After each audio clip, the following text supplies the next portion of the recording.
కస్తూరీ తిలకం లలాటఫలకే వక్షస్థలే కౌస్తుభం నాసాగ్రే నవమౌక్తికం కరతలే వేణుం करे कंकणं सर्वांगे हरिचंदनं च कलयन् कंठे च मुक्तावलीं गोपस्त्री परिवेष्टितो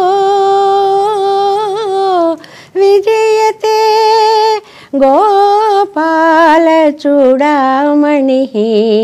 विजयते గోపాల చూడామణి. లోకంలో 2 తిథులు ఉన్నాయి, అష్టమి నవమి. ఇవి మామూలుగా పంచాంగ కర్తలు చెప్పినటువంటి విధానంలో అన్నిటికీ మనం పక్కన పెట్టి మిగిలిన పనులన్నీ చేస్తూ ఉంటాం. కానీ ఈ 2 కూడా విశిష్టమైనటువంటి పర్వదినాలుగా ధర్మ నిర్ణయ శాస్త్రాలన్నిట్లోనూ కూడా చెప్పబడ్డాయి. ఎలాగా అంటే శ్రీకృష్ణ పరమాత్మ వచ్చి అష్టమి తిథి నాడు అవతరించాడు, శ్రీరామచంద్రుడు నవమి తిథిని ఎన్నుకొన్నాడు. ఇలా 2 కూడా భగవంతుని యొక్క అవతారాలలో విభవ అవతారాలు అంటే తమ వైభవాన్ని చెప్పేటువంటి పరిపూర్ణ మానవ అవతారాలుగా ఉన్నటువంటి రామకృష్ణ అవతారాలు 2ంటికి కూడా ఈ నవమి అష్టమి తిథులు ఎన్నుకొనబడ్డం అనేది చూస్తే చాలా విచిత్రంగా కనిపిస్తుంది.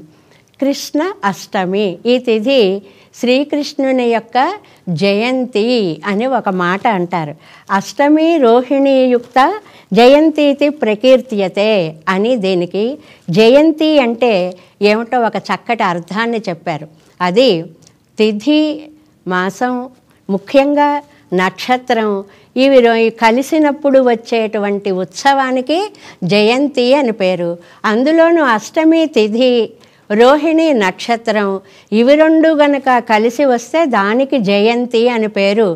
ఆ జయంతి సార్థకమై తన్ను తాను చరితార్థము చేసుకున్నటువంటి రోజు శ్రీకృష్ణ పరమాత్మ ఈ లోకంలో అవతరించినటువంటి రోజు. కాబట్టి దీనికి మాత్రమే శ్రీకృష్ణ జయంతి అనేటువంటి ఆ పదం పరిపూర్ణంగా సరిపోతుంది అర్థం.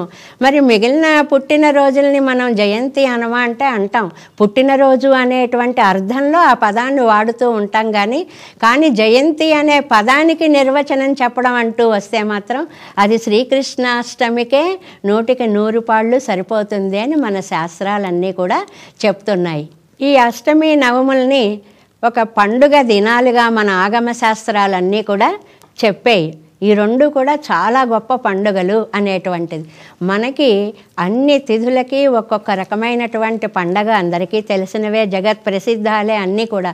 అందులో అష్టమి నవములు చాలా గొప్ప పండుగలు అని ఆగమ శాస్త్రాలు నిర్ణయించాయి. ఆగమ శాస్త్రం ఆలయము, అందులో ఉండే భగవతత్వము, ఆ మూర్తి, అక్కడ జరిగే ఉత్సవాలు, అక్కడ జరగవలసినటువంటి పద్ధతులు వీటన్నిటినీ కూడా నిర్ణయించి చెప్పేటువంటి శాస్త్రం కదా. అందులో పాంచరాత్ర ఆగమము అనేటువంటి ఆగమంలో ముఖ్యంగా ఈ పండగల వైశిష్ట్యాన్ని గురించి చాలా చక్కగా మనకి వివరించి చెప్పారు. ఏమిటి అని అంటే ఆగమ శాస్త్రం ప్రకారము మనకి మన దేశంలో దక్షిణాది రాష్ట్రాలన్నీ కూడా పుట్టినరోజుకి నక్షత్రాన్ని ప్రధానంగా చూసుకుంటాయి. అవి సౌరమానాన్ని పాటిస్తాయి. అంటే సూర్యుని యొక్క గమనాన్ని బట్టి అవి పంచాంగాన్ని లెక్క పెట్టడము అనేటువంటిది జరుగుతుంది. నక్షత్రాన్ని ముఖ్యంగా తీసుకుని ఆ పుట్టినరోజు చేయడం అనేది జరుగుతుంది. అందుకే అటువైపు అంతా ఇవాళ పుట్టినరోజు అనడానికి పవిత్రమైనటువంటి నక్షత్రము గల రోజు అనే అర్థంలో తిరు నక్షత్రము అని అంటారు. అలా కాకుండా మిగిలినటువంటి కార్యక్రమాలకి తిథులని ముఖ్యంగా చూస్తారు అన్నమాట. మనం ఇక్కడ చాంద్రమానాన్ని ముఖ్యంగా తీసుకుంటాం. చంద్రుని యొక్క గమనాన్ని బట్టి చంద్రుడు ఏ నక్షత్రంతో చేరితే ఆ మాసాన్ని మనం నిర్ణయిస్తూ ఉంటాం. అక్కడ సూర్యుడు ఏ రాశిలో చేరితే ఆ రాశి ఆ నామంతో వాళ్ళు పరిగణిస్తూ ఉంటారు. ఇది ప్రధానంగా తీసుకొని ఈ కృష్ణాష్టమిని కొందరు ఇవాళ చేసుకుంటారు, కొందరు మరుసటి నెలలో 9వ తారీఖున వస్తుంది కృష్ణాష్టమి అని. అంటే నక్షత్ర ప్రధానంగా చేసుకొని ఏ రోజునైతే అష్టమి తిథితో పాటు రోహిణి అనేటువంటి నక్షత్రం కూడా ఉంటుందో, అది సింహమాసం అవుతుందో, అలాంటి రోజున చేసేటువంటిది శ్రీకృష్ణాష్టమి అని ఆ సిద్ధాంతం ప్రకారం నడవడం వల్ల ఆ పంచరాత్రాగమ ఆలయాలు అన్నీ కూడా ఆ సిద్ధాంతాన్ని అనుసరించి వెడుతూ ఉండడం వల్ల ఆ కృష్ణాష్టమి మళ్ళీ నెలలో వస్తుంది.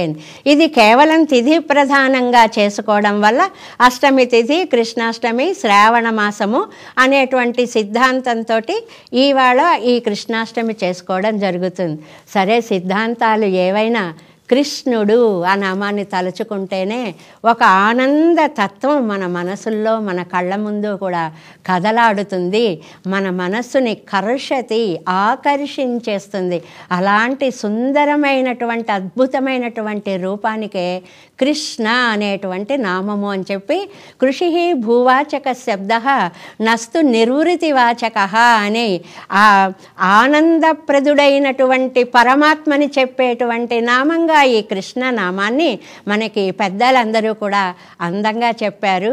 అంతేకాకుండా కృష్ణ పరమాత్మే స్వయంగా ఒక మాటని అన్నాడు అన్నమాట, తాను ఎందుకు కృష్ణుడిగా అయ్యాడు అని. ఒక నల్లదనం అందమైనటువంటి రంగు ఉండడం వల్ల ఆ కృష్ణనామం ఆయనకి సార్థక్యాన్ని చేకూర్చింది అంటారు. ఎంత నల్లగా ఉంటాడు కృష్ణయ్య అంటే లక్ష్మణైతేంద్రుల వారు చెప్పిన పద్యం గుర్తురాక తప్పదు. నల్లని వాడట మరి ఆ నల్లదనమా, ఎంత నల్లగా ఉంటాడండి, అబ్బో చాలా నల్లగా ఉంటాడని ఓపిక ఉన్నంత వరకు అలాని ఒత్తి మరీ చెప్తారనమాట. ఈయన నల్లదనం చూసేటప్పటికీ అంతవరకు ప్రపంచంలో నలుపుకి మేమే గొప్పవాళ్ళం అని చెప్పుకున్నటువంటి 3 తలలు వంచుకున్నారు అని చెప్తారు. ఏమిటంటే నవనీరద, కొత్త నీల మేఘం ఉంటుందే, చాలా ఆనందంగా ఆకాశంలో విహరిస్తూ ఉండేదిట. నా అంత సౌందర్యం ఈ నైల్యంలో ఇంకా దేనిలోనూ లేదు అని తల ఎత్తి తిరిగినట్లు విహరిస్తూ ఉండేదట. అది కాస్త కృష్ణుడు పుట్టిన తర్వాత అబ్బే నన్ను ఓడించేశాడు కృష్ణుడు, ఎక్కడికో పోతా అంటూ ఆకాశంలో ఎగిరిపోయింది అంటారు. అలాగే సంపుల్ల ఇందీవరము, చక్కగా వికసించినటువంటి నల్ల కలువ ఉంటుంది కదా, అదిట గర్వంగా అలా కనులు విప్పి అటు ఇటు చూసారా ఎంత నల్లగా ఉన్నానో, నన్ను మించిన సౌందర్యం ఎక్కడైనా ఉందా అనేదిట కృష్ణుడు పుట్టక ముందు. తీరా కృష్ణుడు పుట్టిన తర్వాత అయ్యో నాకంటే గొప్ప అందగాడు వచ్చాడు, ఇంకా నా జన్మ ఎందుకు అంటూ ముకుళించుకుపోయిందట, ఒక పక్కకి వెళ్ళిపోయిందట. ఇంకా 3వది యమునా నదీ ప్రవాహము అని. చూడండి నేను ఎంత నల్లగా ప్రవహిస్తున్నానో, సౌందర్యం అంతా నా రూపంగా ప్రవహిస్తోంది అంటూ యమునా నది గర్వంగా వెళ్ళేదిట. కృష్ణ అవతారము తరువాత ఆ యమున ఇంక ఎందుకు వచ్చింది నా బ్రతుకు, ఏ నదిలోనో ఏ సముద్రంలోనో దూకుతాను అంటూ పరుగులు పెట్టుకుంటూ వెళ్ళిపోయిందిట. అంత అందమైనటువంటి నైల్యం మొట్టమొదటిసారిగా ఆ కన్నయ్యని ఉయ్యాల్లో పడుకోబెట్టినప్పుడు కొణత్కింకిణిలో లక్ష్మణైతేంద్రుల వారు చెప్తారు, ఆహాహా ఇది ఏమిది నవోజ్జద్భాను సాహస్ర కవ్యూహం మీయడ డోలికాంతరితమై ఒప్పన్ వమన్ నైల్యమై ఎక్కడ ముట్టుకుంటే అక్కడ ఆ నీలం రంగు అంటుకుంటుందేమో, బయటకు వచ్చేస్తుందేమో అన్నట్లు అంత ప్రకాశమానమైనటువంటి అందమైనటువంటి రంగుతోటి చిన్ని కన్నయ్య అవతరించాడు అని. అందుకే ఆయన అవతరించింది చూస్తే శ్రావణ మాసము, తిథి చూస్తే అష్టమి తిథి. అందుకే గోపబాలురందరూ కూడాట కృష్ణుణ్ణి ఆహ్వానించారట. గోపబాల రావయ్యా, గోపి మనోహర రావయ్యా, ఇందువదన రావయ్యా, నందకుమార రావయ్యా, శ్రావణమాసమే ధన్యమాయరా రోహిణియే చరితార్థమురా అష్టమి తిథియే నోము నోచెరా జన్మాష్టమియే నిలిచెనురా ఇందువదన ఇందువదన రావయ్యా భవబంధ విమోచన రావయ్యా. ఎలాంటి స్వామికి ఆహ్వానం పలికారు ఆ గోప బాలురు గోప స్త్రీలు అందరూ కూడా కలిసి భవబంధ విమోచనుడైనటువంటి స్వామికి ఈ లోకంలోకి స్వాగతం పలికారు అని. అందుకే లీలాసుకులు శ్రీకృష్ణ కర్ణామృతంలో అంటారు, సంసారే కిం సారం కం సారేశ్చరణ కమల పరిభజనం జ్యోతికి మందకారే యదంధకారే అనుస్మరణం అంటారు. ఏమిటండి ఈ సంసారంలో మనకి ఉన్నటువంటి సారము అని అంటే కంసారేహే చరణ కమల పరిభజనం. కంసారి అయినటువంటి ఆ నల్లనయ్య యొక్క చరణమ కమలములను ఆ పాదద్వంద్వమును పరిభజన చేయడమే ఈ జీవితానికి మనము చేయవలసినటువంటి కర్తవ్యము అనేటువంటి మాటని అంటాడు. ఎందువల్ల ఏమిటి జీవితం యొక్క తత్వం?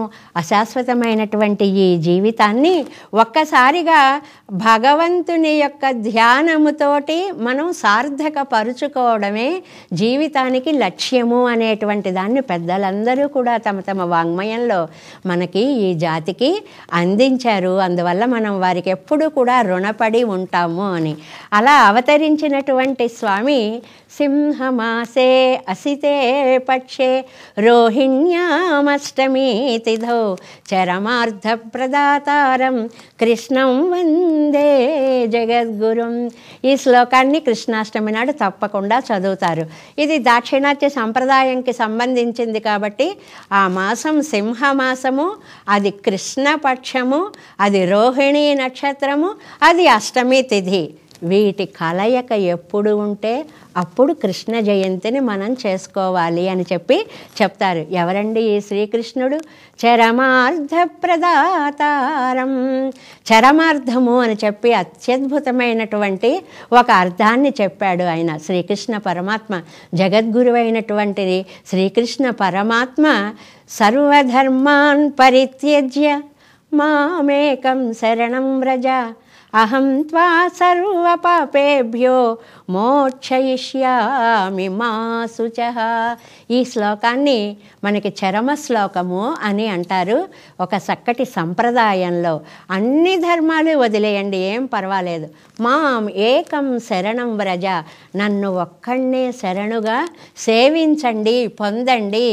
అహం త్వా సర్వపాపేభ్యో మోక్షయిష్యామి, అప్పుడు నన్ను నమ్మినటువంటి నా భక్తులని అన్ని పాపముల నుండి కూడా నేను మోక్షము విడుదల కలిగిస్తాను మీకందరికీ అని కూడా చెప్పినటువంటి స్వామి చరమార్థ ప్రదాతారం కృష్ణం వందే జగద్గురుం. అలాంటి జగద్గురువైనటువంటి కృష్ణుడు అవతరించినటువంటి అద్భుతమైన రోజు ఈరోజు. అందుకే శంకర భగవత్పాదులు కూడా మనకి శ్రీకృష్ణాష్టకాన్ని అందిస్తూ వసుదేవసుతం దేవం కంసచానూరమర్దనం దేవకీ పరమానందం కృష్ణం వందే జగద్గురుం అని కీర్తించారు. ఆయన వసుదేవ సుతుడు అయ్యాడు. ఈ వసుదేవుడు దేవకీదేవి కూడా పూర్వజన్మలో ప్రార్థన చేస్తే వారి ప్రార్థన అంగీకరించి ఆ కోరిక తీర్చడం కోసం వారికి అష్టమ గర్భంలో నేను వచ్చి అవతరిస్తాను అనే మాట ఇచ్చినటువంటి శ్రీమన్నారాయణుడు ఆ చెరసాలలో అవతరించాడు. ఆ జన్మభూమి చెరసాల అయినా దానిని ఆనందంగా వరించాడు స్వామి అని. అటువంటి స్వామి చెరసాలలో పుట్టినటువంటి స్వామి అటు తల్లిని తండ్రిని పుడుతూనే చాలా విస్మయావిష్టుల్ని చేశాడు. ఎలా పుట్టాడు అంటే ఆ పుట్టినటువంటి సమయంలో భగవత్ తత్వమే అక్కడ వారికి దర్శనమిచ్చింది.